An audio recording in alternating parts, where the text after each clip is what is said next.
말씀을 분석해 드리는 동안에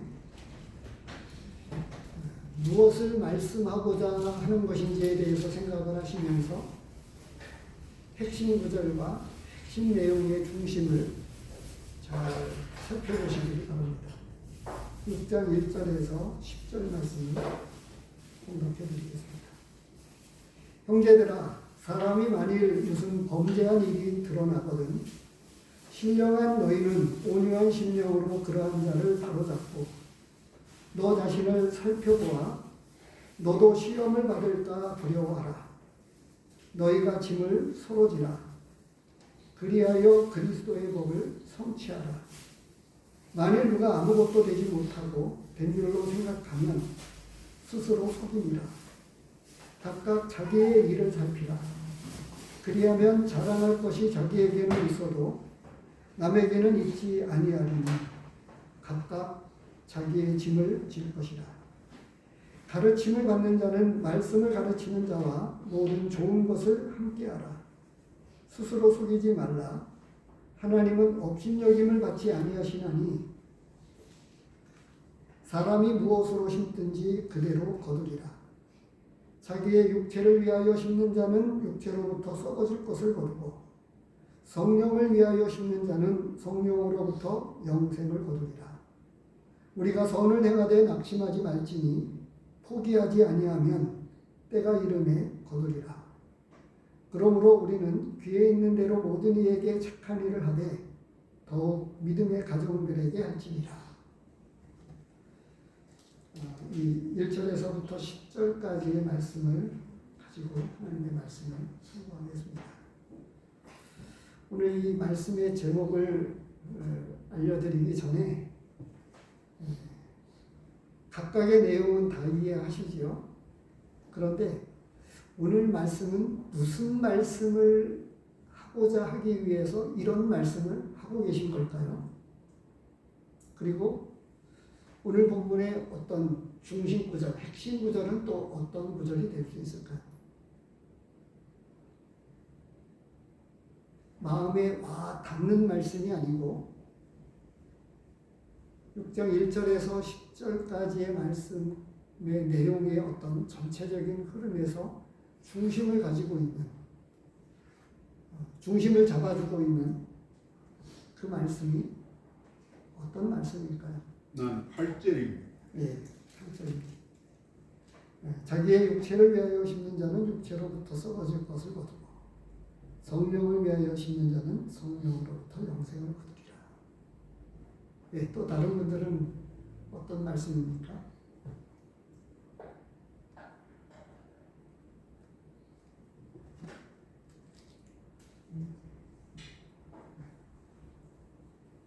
어떤 말씀이 되겠습니까? 저는 7절이요.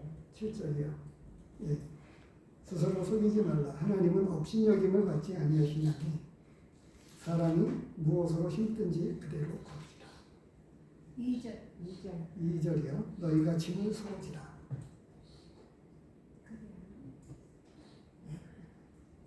우선은 이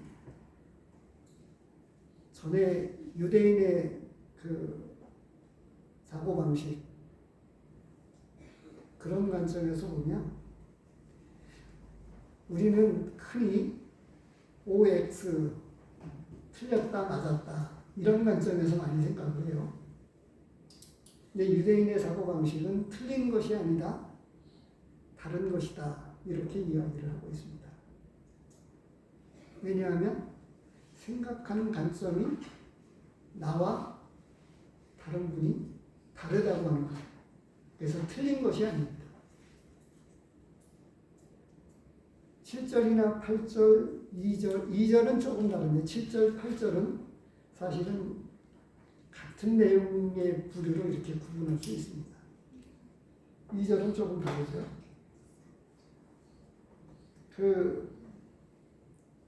가지고 계신 성경 가운데에는 그 동그라미가 혹시 쳐져 있는 성경을 가지고 계신가요? 제 성경은 그게 이제 정해져 있는데 동그라미가 되어 있는 구절이 5장 25절에 되어 있어요. 그리고 6절에서 동그라미가 쳐져 있고요. 근데 이제 이것은 원래의 원어 성경에는 지금 25절이다, 26절이다 이런 절이 없습니다. 구분이 없다라고 하는 거예요. 쭉 이어지는 말씀입니다. 그런데 이 절을 구분해 놓았고, 그리고 지금 이 동그라미와 같이 내용이 쭉 이어지다가 다른 상황으로 전환되어진다고 생각하는 것에 있어서 이런 동그라미가 쳐져 있는 거예요. 성경에 되어 있는 성경에는 그렇게 되어 있는 겁니다. 저는 이제 오늘 말씀을 성령으로 사는 사람들에게 있는 특징이라고 하는 제목으로 오늘 말씀을 나누려고 합니다. 2절이나 7절이나 8절이나 이런 말씀들이 어떤 것들에 대한 이야기를 하고 있는 겁니다. 갈라디아서 전체는 율법과 성령에 대한 이야기입니다. 그래서 율법이냐 은혜냐, 이 은혜를 성령의 어떤 그런 차원에서 깊이 다루고 있습니다. 그래서 이 율법에 대한 이런 것들에 대한 정리와 결론을 5장 15절까지로 해서 정리가 일단락 되어지고요. 이제 16절에서부터 성령으로 사는 사람들에 관해서 그 성령으로 어떻게 살아가느냐, 그리고 어떻게 그 육신을 이길 수 있느냐, 율법의 어떤 그것을 벗어나서 어떻게 성령으로 살 수 있느냐, 이렇게 말씀하고 있는 거예요. 그래서 오늘 본문에서는 4가지로 제가 정리를 해봤습니다. 첫 번째로는 범죄한 성도를 온유한 심령으로 바로잡고 자신을 돌아본다고 하는 거예요. 결론적인 것들을 우선 먼저 가지고 시작을 하겠습니다. 그래서 성령으로 사는 사람들에게 있는 삶의 특징, 그것이 4가지로 구분이 되어지는데, 범죄한 성도들, 죄를 짓는 성도들을 온유한 심령으로 바로잡고 자신을 돌아본다고 하는 것이고요. 두 번째는 짐을 서로 짐으로 그리스도의 복을 성취한다고 하는 것입니다. 이것을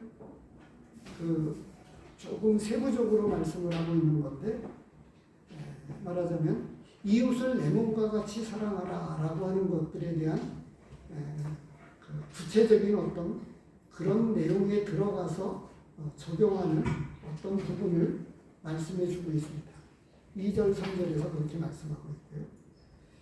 그리고 4절, 5절은 자신을 돌아본다고 하는 것을 조금 더 구체화시켜서 각각 자기의 짐을 진다고 이렇게 말씀하고 있습니다.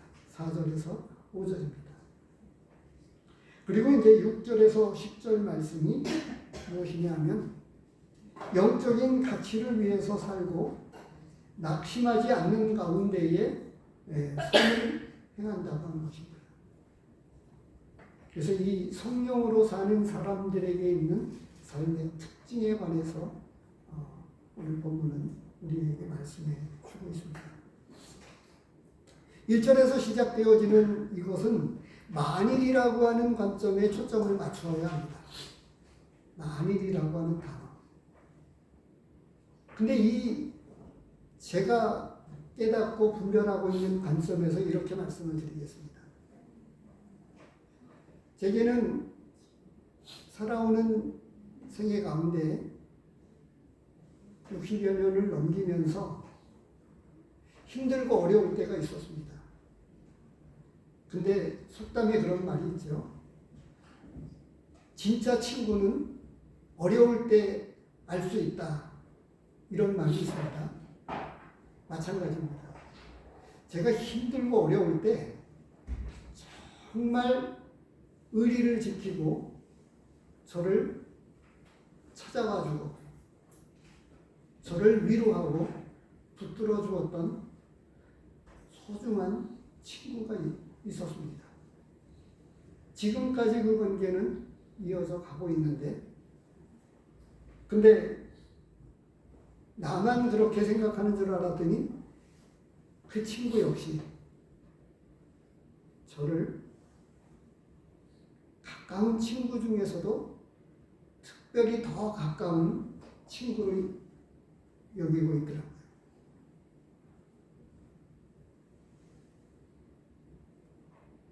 제가 사귀는 친구는 주님 안에 있는 성도이지요. 여기에 다녀간 황석순 형제입니다. 요르단 선교도 나갔다가 다시 들어와서 지금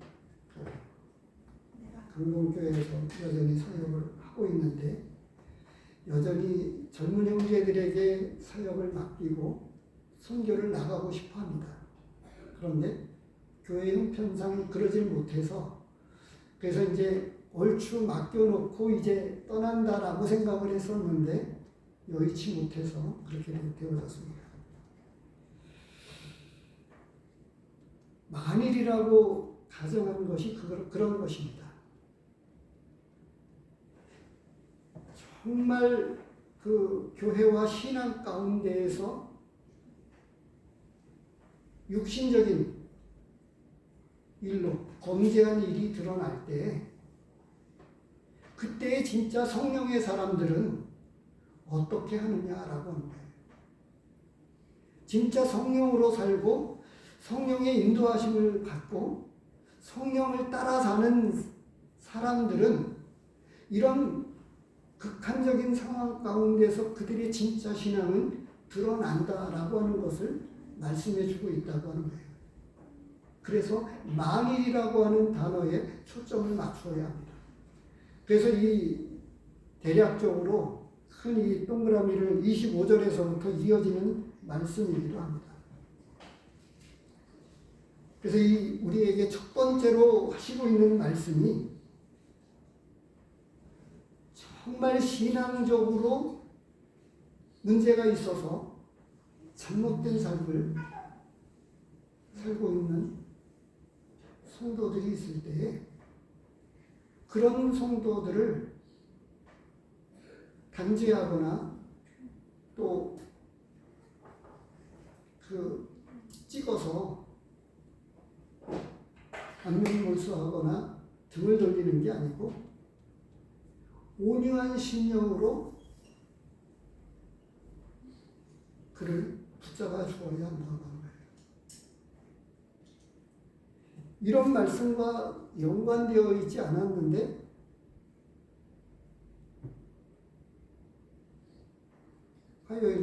월요일날 우리 가족이 딸과 함께 있으면서 그 이야기를 나눴습니다. 신앙생활을 했던 우리 딸 이야기입니다.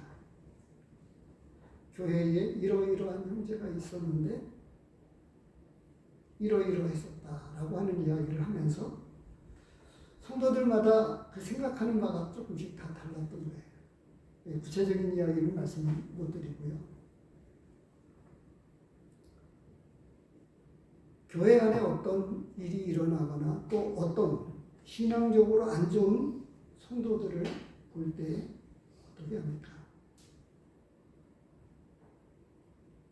정죄하고 그런 사람은 나는 상대하지 않아. 이렇게 하기보다는 하나님의 말씀에서 어떻게 말씀해주고 있는가를 생각해야 합니다. 근데 말씀해 보니까 어떻게 되어 있어요?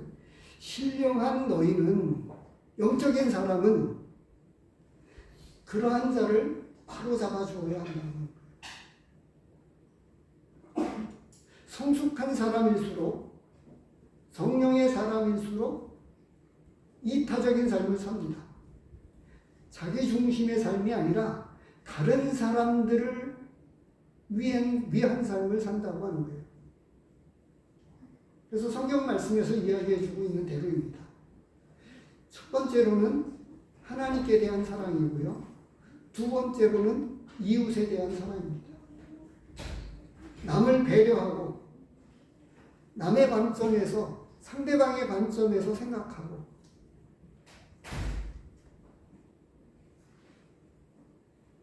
그 프로그램 제목을 잊어버렸는데 TV에 어떤 잠깐 무슨 채널을 이렇게 돌리다가 이혼 위기에 직면한 부부들의 대화 이야기가 나오더라고요. 근데 상대방의 그 부부간의 대화를 깊이 나누지 못해서 또 생각을 또 오해해가지고, 그리고 그 골이 깊어져서 그 한마디를 듣고 싶었는데 그 이야기를 피차간에 깊이 나누지 못하는 이야기가 있었더라고요. 온유한 심령. 온유하다고 하는 것은 무엇이냐 하면 사전적인 의미로는 뭔가 부드럽다라고 하는 그런 이야기를 이야기하고 있습니다. 그런데 이 온유하다고 하는 진짜 온유한 거는 성령에 의해서 성령의 열매로 나오는 온유이어야 합니다. 타고난 기질과 성향이 조금 부드러운 사람이 있어요. 타고난 기질이 거칠고 투박하고 뭔가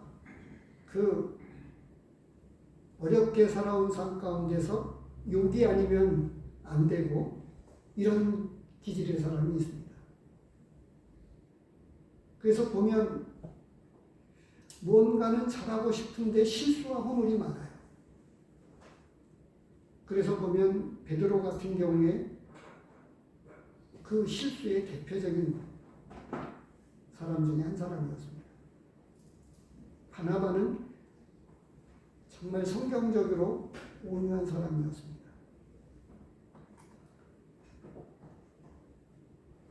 그러면서 그런 사람을 바로잡아주면서 자기 자신을 돌아본다고 하는 거예요. 말씀은 이렇게 기록하고 있죠. 너 자신을 살펴보아 너도 시험을 받을까 두려워하라. 이렇게 말씀하고 있습니다.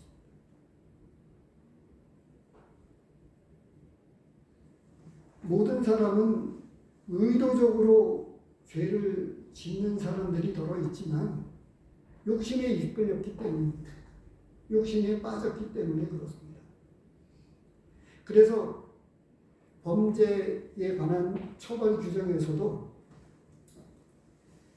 계획적인 범죄였느냐, 충동적인 범죄였느냐에 따라서 다릅니다. 그 대표적인 거가 교통사고는 범죄 중에서 제일 치사사건이 일어나도 교통사고에 있어서 교통사고로 사람이 죽어도 살인죄하고는 구분이 되어집니다. 그래서 형량도 굉장히 작습니다. 근데 교통사고의 보도 가운데 어떤 내용을 듣죠? 술 먹고 운전을 했는데 인사사고가 있어서 근데 그 가정이 파탄이 된 거예요. 그런데 음주운전한 그 사람에게 내려진 형량이 너무 작은 거예요. 그래서 그것 때문에 가족들은 진정을 하고 그런 사고를 냈는데 이렇게 해가지고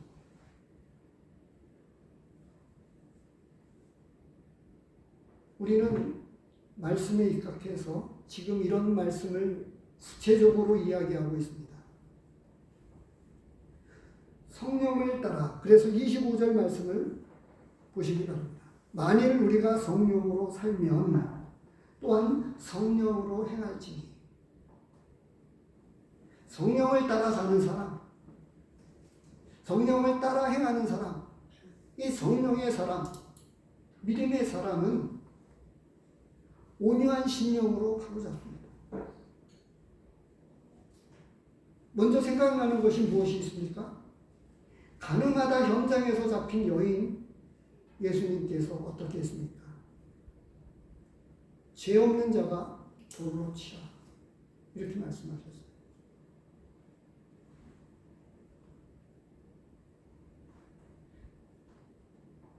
누구나 정죄하고 판단하고 이렇게 할 수 있지만, 그런데 우리 모두는 죄인이기 때문에 예수님께서 하신 말씀대로 죄 없는 자가 돌로 치라. 가능하다가 현장에서 잡히면 율법적인 측면에서 돌로 쳐 죽여야만 되는 거였어요. 그런데 죄 없는 자가 돌로 치라고 했습니다. 우리는 모두 연약한 존재이기 때문에 그렇게 빠질 수 있고 그렇게 죄를 저지를 수 있기 때문에 성령의 사람은, 성령으로 행하는 사람들은 자기 자신을 돌아본다고 하는 거예요. 그런 측면을 충분히 이해하고 감싸 안으면서, 그러면서 공의로워야 되겠죠. 그러면서 그에게 베풀 수 있는 하나님의 은혜를 가지고 접근하고, 그래서 온유한 심령으로 그를 바로 잡아주라고 말씀하고 있습니다. 다음 구절과 연결이 되어집니다만 로마서 14장 15장은 그러한 것을 조금 다르게 다른 측면에서 아주 구체적으로 말씀하고 있습니다. 로마서 14장과 15장을 보시기 바랍니다.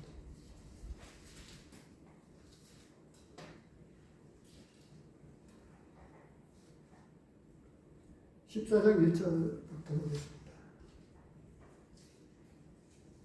믿음이 연약한 자를 너희가 받되 그의 의견을 비판하지 말라. 어떤 사람은 모든 것을 먹을 만한 믿음이 있고 믿음이 연약한 자는 채소만 먹느니라. 이게 쭉 14장과 15장에 걸쳐서 비슷한 말씀을 또 각각 조금 다른 유형의 말씀을 해주고 있어요.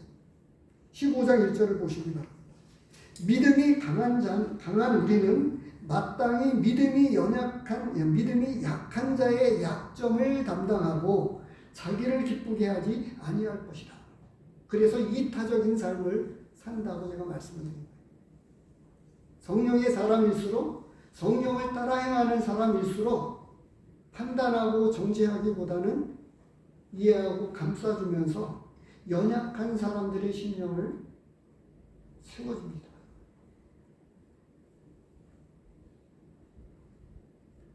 전체가 그런 내용으로 그 구체적인 내용을 가지고 다루면서 말씀을 해주고 있어요.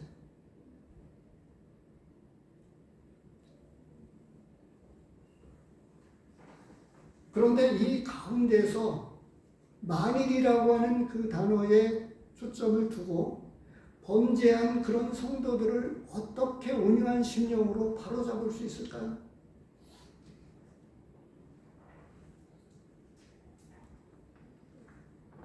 사무엘상 말씀을 보도록 하겠습니다. 23장입니다.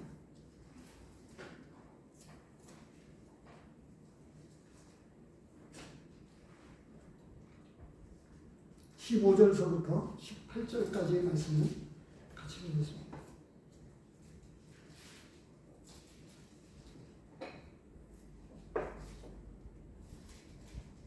구약성경 448쪽입니다. 다윗이 사울이 자기의 생명을 빼앗으려고 나온 것을 보았으므로 그가 십광야 숯불에 있었더니 사울의 아들 요나단이 일어나 숯불에 들어가서 다윗에게 이르러 그에게 하나님을 힘있게 의지하게 하였는데 곧 요나단이 그에게 이르기를 두려워하지 말라. 내 아버지 사울의 손이 내게 미치지 못할 것이요 너는 이스라엘 왕이 되고 나는 내 다음이 될 것을 내 아버지 사울도 안다 하니라. 두 사람이 여호와 앞에서 언약하고 다윗은 숯불에 머물고 요나단은 자기 집으로 돌아갑니다. 근데 여기서요 말씀 가운데 어떤 내용의 말씀을 보냐 하면 요나단이 숯불에 숨어 있었던 다윗에게 찾아가 가지고 하나님을 힘있게 의지하게 했다고 하는 거예요. 이걸 다른 말로 위로하고 격려했다고 말할 수 있겠죠. 근데 그 내용을 보시기 바랍니다. 17절 말씀이 힘있게 의지하게 했던 말씀입니다.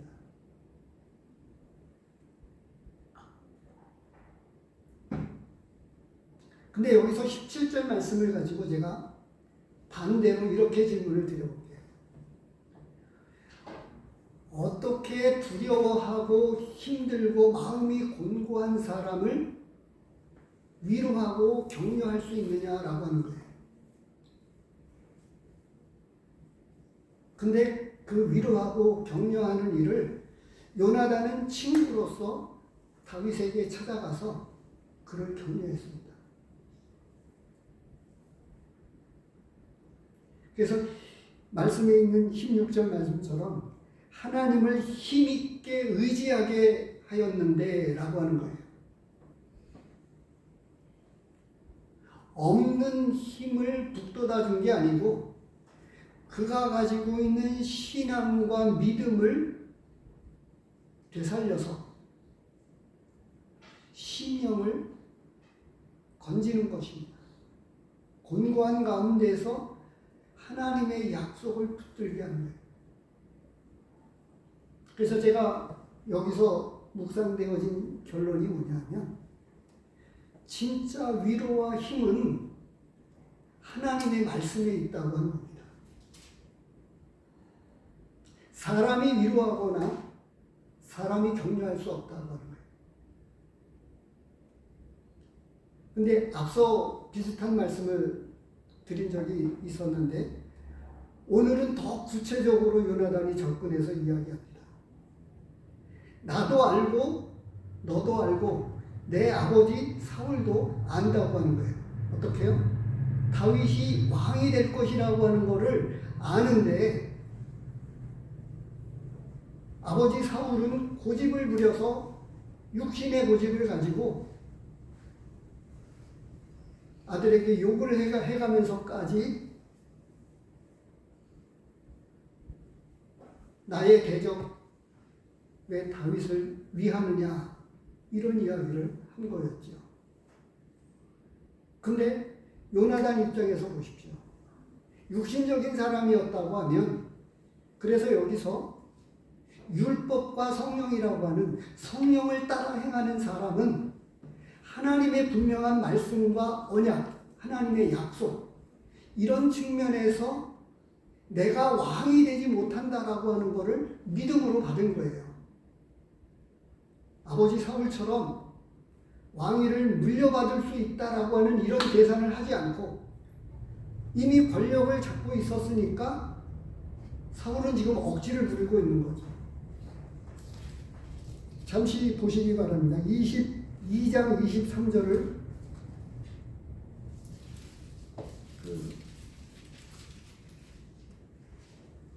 그냥 14절 말씀을 보겠습니다. 그 앞에 14절 말씀이에요. 다윗이 23장 14절입니다. 다윗이 광야의 요새에도 있었고 또 십광야 산골에도 머물렀으므로 사울이 매일 찾되 하나님이 그를 그의 손에 넘기지 아니하시니라. 무슨 이야기죠? 주권이 하나님 앞에 달려서 사울에게 붙잡히냐 마느냐라고 하는 것은 얼마만큼 요령 있게 잘 피하느냐에 달려있지 않고 하나님께서 넘겨주면 다윗은 사울에게 붙잡히는 거고 근데 그게 하나님의 손에 있어서 하나님이 어떻게 해요? 하나님이 그를 그의 손에 넘기지 아니하시니라. 그래서 사울이 다윗을 붙잡을 수가 없었던 거예요. 위로와 격려는 뭐냐 하면 말씀을 쫓아서 그 말씀을 따라 거기에 목숨을 거는 거예요. 그래서 하나님의 언약, 하나님의 말씀이 위로가 되고 하나님의 말씀이 진정한 힘이 되는 거예요. 그래서 다윗에게 있던 믿음과 요나단에게 있던 이 믿음이 같기 때문에 낙심행 가운데에서 하나님이 여전히 쫓겨다니니까 지금 왕이 될 생각조차도 안 하고 있죠. 이미 근데 요나단은 사무엘은 다윗을 왕으로 기름 부음을 부었습니다. 그 이후에도 또다시 기름 부음을 받기도 하지요. 한 번만 받은 게 아니었습니다. 사울도 마찬가지였는데요. 그런데 지금 그렇게 받았어도 자신이 왕이 되겠다라고 하는 생각을 전혀 하지 않고 있습니다. 쫓겨다니기 급급했는데, 그런데 누가 그 약속을 의심하지 않고 믿음으로 받았느냐 하면 요나단은 다윗보다 더 분명하게 믿음에 굳게 서서 다윗이 왕이 될 것을 알고 있었고 사울도 알고 있었다고 하는 거예요. 그런데 문제는 사울은 율법적인 사람이었고 억지로 욕심을 부리는 전형적인 육신의 사람이었기 때문에 그런 욕심을 끝까지 그가 죽을 때까지 놓지 않았던 거고요. 그래서 앞에 그런 말씀을 드린 적이 있었는데 뭐냐 하면 이미 사울을 하나님께서 버리셨는데 왜 그토록 왕의 자리에 자리 보존을 하도록 내버려 두셨을까라고 하는 거예요. 제가 묵상하면서 생각되어진 것은 유다와 똑같은 경우였습니다. 그 마지막 순간까지 죽을 때까지 하나님께서는 그래도 돌아오도록 기회를 충분하게 주셨다는 거예요. 유다도 예수님을 팔았었지만 그 많은 기사와 이적을 보았으면서도 믿지 못했습니다. 마지막 순간까지 그는 예수님을 믿지 않고 죽었습니다. 그래서 사람의 말로 위로하고 격려하는 게 아니라 하나님의 약속을 분명하게 믿고 그래서 그 언약이라고 이야기하고 있는 거예요. 18절 두 사람이 여호와 앞에서 언약하고 하나님의 약속을 의지하니까 내가 아직 쫓겨다니는 가운데 요나단이 다윗에게 부탁하잖아요. 나와 내 집을 지켜달라고 지난번에 그 말씀을 우리가 보았었습니다. 그래서 전형적인 육신을 쫓지 않고 성령을 따라 행하는 사람들이 이런 삶을 산다라고 하는 것에 있어서 아주 구체적인 예는 먼저 번에도 그런 관점에서 예를 들어보았는데요. 마찬가지입니다. 어떤 사람의 말로 격려하고 그렇게 할 수 없어요. 쫓겨다니고 있는 그 다윗에게 하나님을 힘있게 의지하도록 힘을 붙돋아 준 게 아니고 사람이 어떻게 그렇게 할 수 없는데 하나님의 약속을 네가 의심하지 않고 믿어야 된다라고 하는 관점에서 자신의 믿음을 그에게 간증하면서 격려하고 위로하고 있습니다. 본문으로 돌아와서 보겠습니다. 그래서 만일 범죄한 성도가 있다고 할 때에 온유한 심령으로 바로잡고 자신을 돌아본다고 하는 것이 첫 번째고요. 두 번째는 이제 각각의 자기의 짐을 진다라고 하는 거예요. 조금 더 각색해서 구체적으로 말씀을 드리면 그렇습니다. 이 자리에 우리 계신 성도님들이니까 조금 더 이해하실 수 있다고 생각이 들어서 말씀을 드리겠습니다. 교회 안에는 여러 가지 많은 일들이 있습니다. 어떤 일들이 있을까요? 많지 않은 성도님들이지만 그래도 보이지 않는 곳곳에서 많은 일들이 있어요. 근데 그 일을 같이 나누어야 하는데 앞에 너희가 짐을 서로 지라라고 하는 말씀과 그 다음에 조금 더 깊이 들어가서 각각 자기의 일을 살피라. 4절 말씀. 이렇게 연결되어지는데 우리는 자기 믿음과 자기 분량만큼 감당해야 되는 몫이 있다고 하는 거예요. 이게 각각 자기의 일을 살피라고 하는 말씀이 그런 말씀이죠. 근데 내가 그 일을 잘 못하면 누군가는 그 짐을 대신 들어줘야 됩니다. 더 극적인 측면을 예를 들기 위해서 그 군대 이야기를 잠시 할게요. 100km 행군을 하면 제가 60mm 박격포라고 하는 사람이 직접 손으로 움직여서 가지고 있는 포 중에서 제일 작은 포 단위가 60mm 포예요. 근데 일반 군장을 짊어지고 이 포를 군장 위에다가 짊어지게끔 되어 있습니다. 2등분, 3등분으로 할 수 있는데 보통 2등분을 하게 됩니다. 근데 제가 신병, 군대 막 들어가서 훈련을 뛰게 되는데 새파랗게 질려서 퍼지게 되면 누군가는 내 군장과 포를 다른 사람이 져야 됩니다. 내가 퍼져서 더 이상 행군을 할 수 없게 되었을 때 그걸 다른 차가 와가지고 그 짐을 실어 나르는 게 아니고 우리 부대원 가운데에서 누군가는 제 짐을 대신 짊어져야 되는 거예요. 곤욕이겠죠. 자기 짐도 버거운데 저의 짐을 떠맡아서 요셉과도 같이 십자가, 예수님이 십자가 저기 할 때 그 요셉이 그 십자가를 지고 올라갔던 거와 같은 경우죠. 누군가는 각각의 그 짐을 서로 나눠줘서 이렇게 해야 되는데 그 일을 하지 않음으로써 어떻게 되어지냐? 다른 사람이 그 몫을 더 해내야 됩니다. 그래서 지금 보면 우리 교회에는요, 오해하지 않기를 바랍니다.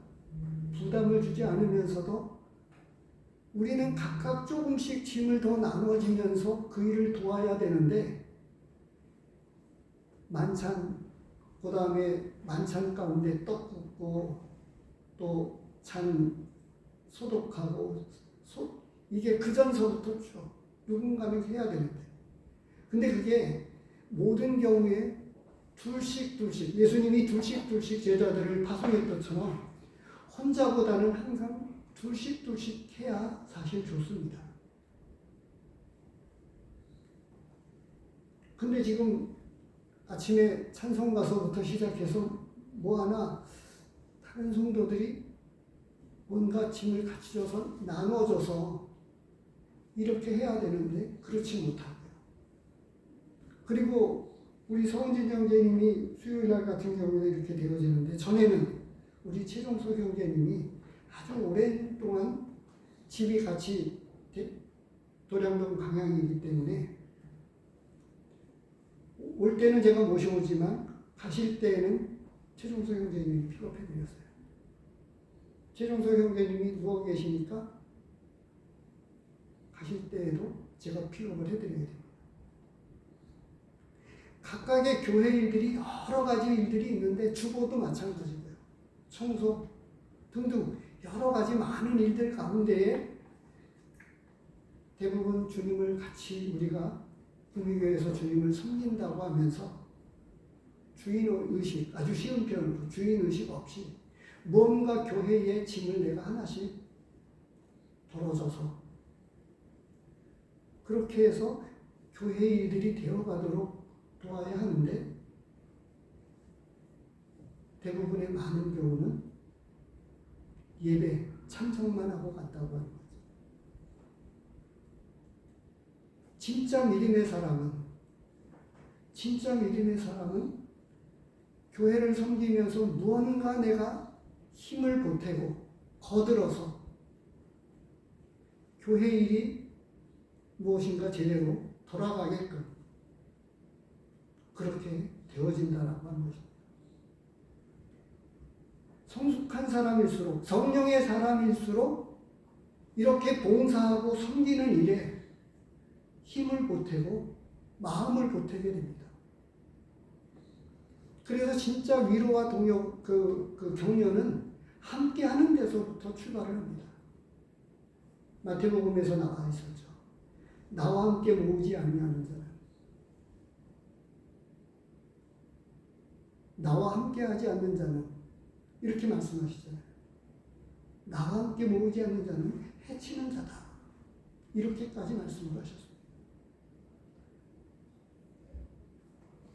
그래서 이 첫 번째 범죄한 성도들을 온유한 심령으로 바로잡고 자신을 돌아본다고 하는 것이고요.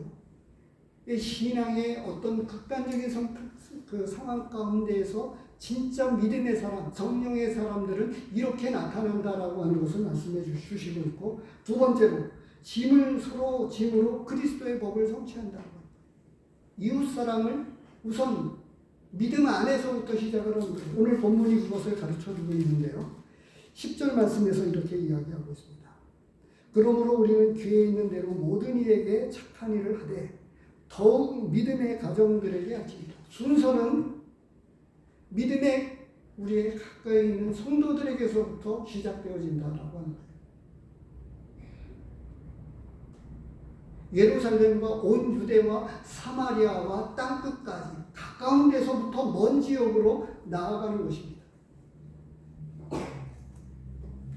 이 세 번째로가 각각 자기의 짐을 진다고 하는 거예요. 내가 감당할 수 있는 목의 양을 각각 져서 나 하나만 잘해도 어떻게 돼요?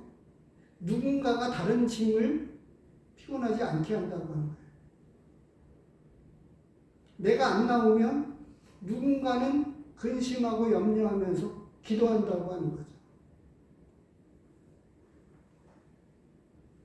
자기에게 주어진 은사와 믿음을 따라 살면서 자기에게 맡겨진 일에 충성하고 교회를 세우고 가정을 세우고 자신을 세움으로써 다른 사람에게 짐이 안 될 뿐만 아니라 자기 목의 일을 충분하게 넘치게 감당함으로써 선한 영향력을 끼치게 되어집니다. 그 좋은 극적인 예를 다윗과 요나단 가운데에서 사울의 경우가 그렇게 육신적이고 욕심적인 사람의 대표적인 인물로 원래는 믿음의 사람이었는데 그 믿음이 식어지고 떠나지니까 그렇게 되어졌습니다. 끝으로 6절 말씀에서부터 어떻게 말씀하고 있습니까? 가르침을 받는 자는 말씀을 가르치는 자와 모든 좋은 것을 함께하라. 아마도 지역 대부분의 교회에서는 설교하는 말씀을 전하는 분에게 이런 말씀에 대해서 꺼리낌을 가지고 저 역시도 일부러는 이런 말씀을 보지 못하죠. 근데 이 말씀을 왜 하고 있을까요? 이 말씀은 아까 7절이나 8절 말씀하는 것에 대한 아주 구체적인 내용입니다. 자기의 육체를 위하여 심는 자는 육체로부터 썩어질 것을 거두고 성령을 위하여 심는 자는 성령으로부터 영생을 거둔다고 말씀을 하시는데, 진짜 믿음의 사람들은 아까 요나단이 이야기한 진짜 위로와 격려는 하나님을 힘있게 의지하는 그것은 하나님의 약속을 붙드는 거예요. 그래서 말씀이 힘이 되고 말씀이 위로가 되는 겁니다. 다른 것으로부터 위로받거나 격려를 받을 수가 없어요. 말씀이 힘이 되고 말씀이 능력이 되고 말씀이 위로가 되는 거예요. 정상적인 믿음을 따라서 살면 내가 말씀을 받은 만큼 말씀을 전해주는, 왜냐하면 이 시간 교회 안에서, 왜냐하면 질서의 하나님이기 때문에요. 가정에서는 부모가 있고 교회에서는 장로들이 있고 영적인 목자가 있잖아요. 목자장은 예수님이지만 대리에서 하나님의 말씀을 대언하는데, 세상에 보십시오. 어떤 경우죠? 인기 있는 스타들을 보십시오. 팬이라고 하는 사람들. 그 사람들이 어떻게 합니까? 자기가 좋아하고 존경하는 사람에게 심지어는 지나칠 만큼, 나이 드신 분들도 지금 젊은 어떤 가수를 쫓아가서 그 그 사람을 위해서 선물도 보내주고 그렇게 많이 하잖아요. 왜 그렇게 합니까? 근데 영적인 일에 영적인 사람들, 하나님의 말씀을 대언하는 사람에게 그렇게 해야 말씀이, 학원에서도 그런 일들이 있습니다. 자기 자녀들을 잘 부탁하고 스승의 날 때에 어떻게 하죠? 선물을 하잖아요. 스승의 날만이 아니고 무슨 일이 있을 때에 학원에 가게 되면 선생님에게 좋은 선물을 가지고 또 그냥 가지 않고 무엇인가를 들고 오시는 학부형들이 있습니다. 세상에서 그러할지인데 영적인 일에 하나님의 말씀을, 그래서 다른 곳에서 육신의 것을, 영적인 것을 나누었으면 육신의 것을 나누어야 되지 않겠느냐라고 다른 곳에서 말씀하고 있습니다. 바로 이것이 지금 아까 7절, 8절을 중심구절로 보았던 말씀과 연결되어집니다. 스스로 속이지 말라. 하나님은 업신여김을 받지 아니하노니 사람이 무엇으로 심든지. 영적인 사람이 되고자 힘쓰고 영적으로 살려고 할수록 그런 일에 수고하는 사람들을 온갖 격려 차원에서 좋은 것을 같이 나누고 그렇게 한다고 합니다. 말씀 한 구절을 그냥 제가 읽어드리겠습니다. 빌립보서 4장 8절에 나오는 말씀인데요. 끝으로 형제들아 무엇에든지 참되며 무엇에든지 경건하며 무엇에든지 옳으며 무엇에든지 정결하며 무엇에든지 사랑받을 만하며 무엇에든지 칭찬받을 만하며 무슨 덕이 있든지 무슨 기름이 있든지 이것들을 생각하라. 영적인 것들을 추구하고 영적인 삶을 살고자 하는 사람들은 이런 것들을 생각하게 된다라고 말씀을 하고 있는 거예요. 그 대표적인 예가 모든 것은 오늘날의 세상에서도 그때 이 성경이 기록될 당시에도 모든 가치 기준은 재물이라고 하는 것으로 표현이 되어진다고 하는 거예요. 그래서 영적인 것을 추구하고 영적인 삶을 살기를 원하는 사람들은 말씀을 전하는 사람과 함께 좋은 것을 같이 나눈다라고 말씀을 하고 있는 것입니다. 그래서 갈라디아서 말씀은 7절, 8절 말씀이 같은 내용으로 그리고 9절에 있어서 그 대표적인 예를 바로 6절 말씀에서 말씀해 주고 있다고 하는 것입니다. 그래서 네 번째로 우리에게 하시는 말씀은 영적인 가치를 위해서 살고 낙심하지 않는 가운데서 여전히 우리는 선을 행하며 선한 영향력을 끼치는 사람인데 바로 그러한 사람이 성령으로 행하는 사람이고 성령을 쫓아서 살고 영적인 삶을 끊임없이 추구하고 이런 삶을 살아간다라고 우리에게 말씀해 주고 있습니다. 저와 이 자리에 함께하고 있는 우리 성도님들이 그런 영적인 삶을 살고 영적인 삶을 추구하는 우리 모두가 되기를 원합니다. 기도하겠습니다. 하나님 아버지 감사합니다.